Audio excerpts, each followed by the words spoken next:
दोस्तों जय अलग धણી જય અલગ ધણી। સંતો અને મહાપુરુષોની વાત અનંત સમયથી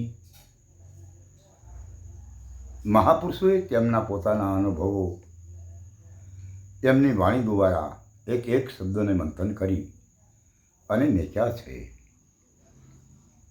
તો આ શબ્દોને આ ગુપ્ત રસને સમજવાની જેને તમન્ના હોય, ભાવના હોય, એવા પ્રેમી અને જિજ્ઞાસી હરિભક્તોને અને આ રસ પીવરાવવાનું જે સાહસ કરતા હોય એવા સંતો અને મહંતોને, અને આ રસ પીધા પછી માર્ગમાંથી હટી ગયા હોય અને પાછા મૂળ ઘર ઉપર લાવી અને યથાવત કરવાની કોશિશ કરતા હોય એવા હંસ, મહાહંસ અને પરમહંસ આ દરેકને મારા તરફથી જય અલગ ધણી, જય અલગ ધણી, જય અલગ ધણી। હવે દોસ્તો, મહાપુરુષો જે રહ્યા ને એ મને તમને રાસ તેનો બતાવી ગયા છે, પણ ગમે એ કારણ હોય આપણા ભાગ્યમાં અને કદાચ આપણે એમાં ઊણા ઉતરતા હોય અને કાચા પડતા હોય અને પીછેહટ કરતા હોય તો એ તો આપણી કઠણાઈ છે ભાઈ, અથવા તો એ આપણી કાયરતા છે। કારણ કે સંતોએ જે એમના હરિભક્તોને, એમના પ્રેમી જિજ્ઞાસુ લોકોને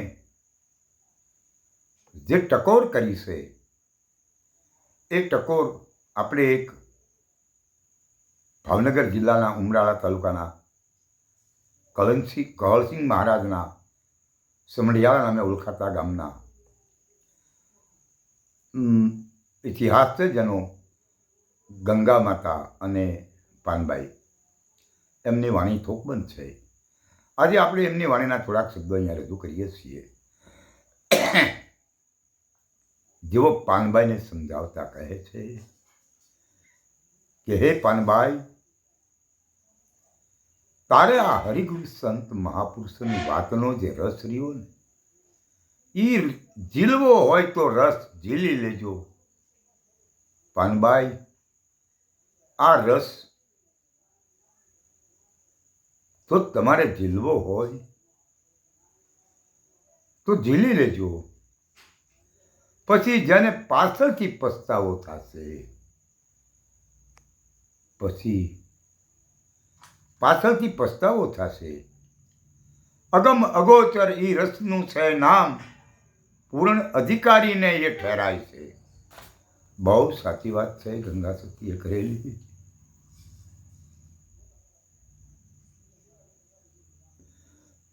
કે પૂર્ણ અધિકારી હોય ને એને જ આ રસ ઠેરાય છે। ખરી વાત છે। અધિકાર વગેરેનાને જો કદાચ સંતોએ આ રસની વાત એને ભાવ જાગ્યો જગાડવાની કોશિશ કરવા માટે આપી દીધી હોય, પણ ખરેખર આમાં અધિકારી ન હોય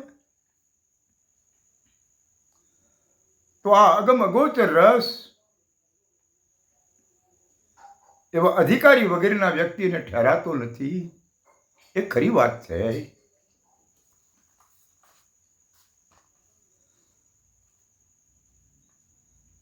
જો માન મેલ્યા પછી આ રસને તમને મળશે, જો ને મન વિચારી ચિંતમાં વિચાર કરી લો।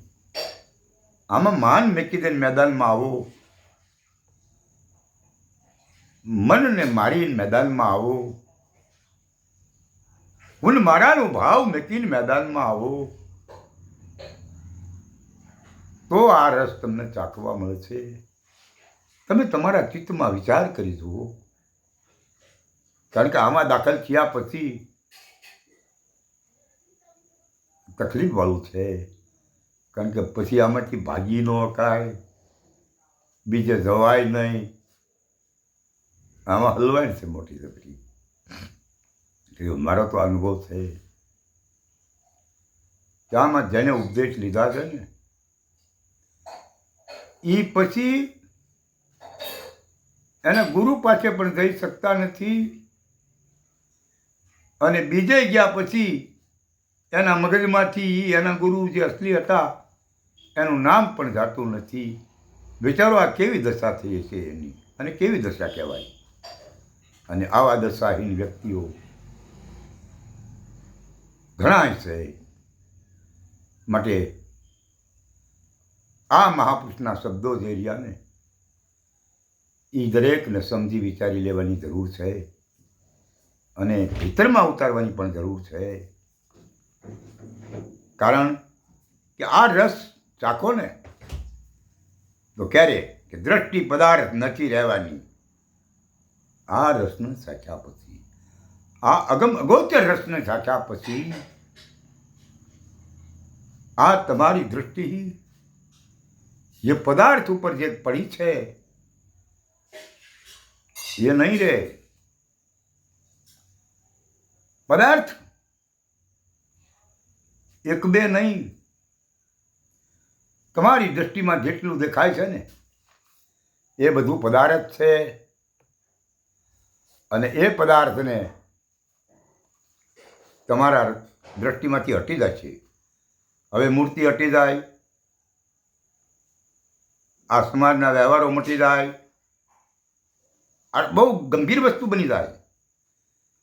અને ત્યારે આ વાત મને તમને સમજાય એવી છે. આ વાત પદાર્થ દ્રષ્ટિ નથી રહેવાની. સુનો ચિત્તદયને ઝીલવો હોય તો રસ ઝીલો. પદાર્થવાળી દૃષ્ટિ નહીં રહે, નથી હટી જશે. માટે ચિત્તદયને સાંભળી લો. આ રસ તમને હજી જો પીવાનો શોખ હોય, ભાવ હોય, પ્રીત હોય, ઉર્મી હોય તો જ આવજો, નહીતર આમાં પરાણે દાખલ થઈ જવાની કાંઈ જરૂર નથી. હત બુધાનો લાડવો છે પાનબાઈ, આ તો અહમ ગયા વિનાનો નો ખવાય. આ લાડવો અહમ ન જાય ને તો ખવાય એવો નથી બાપુ. અને ઘણાએ લાડવા આવડા લઈ લીધા, પણ એ મારી નજર સામે છે, એ ખાય ન હોય ક્યાં. કારણ કે આ તો ગંગાસતી મહાપુરુષનું બોલવું જે રહ્યું ને એ મને અત્યારે એવું દેખાય કે નાના એ વાત સાચી છે મહાપુરુષની, કે જેને એમ કીધું કે આ લાડવો જેવા તેવાથી ન ખવાય. અને આ તો ગહન વસ્તુ છે, અને ગહન લાડવો અહમ ગયા વગેરે ન ખવાય. એટલી વાત બહુ સાચી છે. કોટી જન્મની મટાડો કલ્પના, જાતિ રે બનો અજાતિર. આ કોટિક જન્મની જે કલ્પના છે એને મટાડી દો. પણ ક્યારે મટે? તો કે આ જાતિ મટાડી દઈ અને જો અજાતિમાં વ્યાજ આવ ને તો આ વસ્તુ બને ભાઈ. નહીં જાતિ હજી તમારા મગજમાંથી ગઈ ન હોય ને તો આ ગંગાસતી પાનબાઈની વાણીને તમારે મારે કંઈ જ લેવા દેવા નથી. માટે સંતોની જે વાત છે એ વાતને વિચારી અને એને ધ્યાનમાં રાખી અને હાલવાનું છે.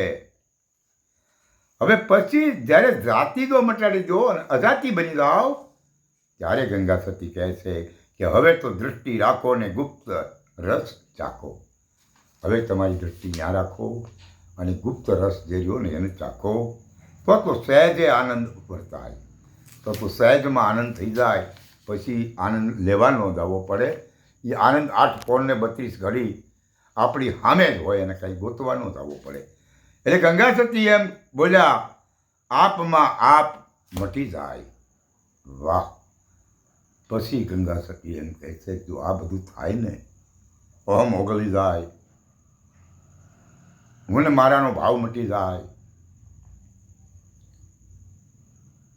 અને પદાર્થ ઉપરથી દ્રષ્ટિ હટી જાય.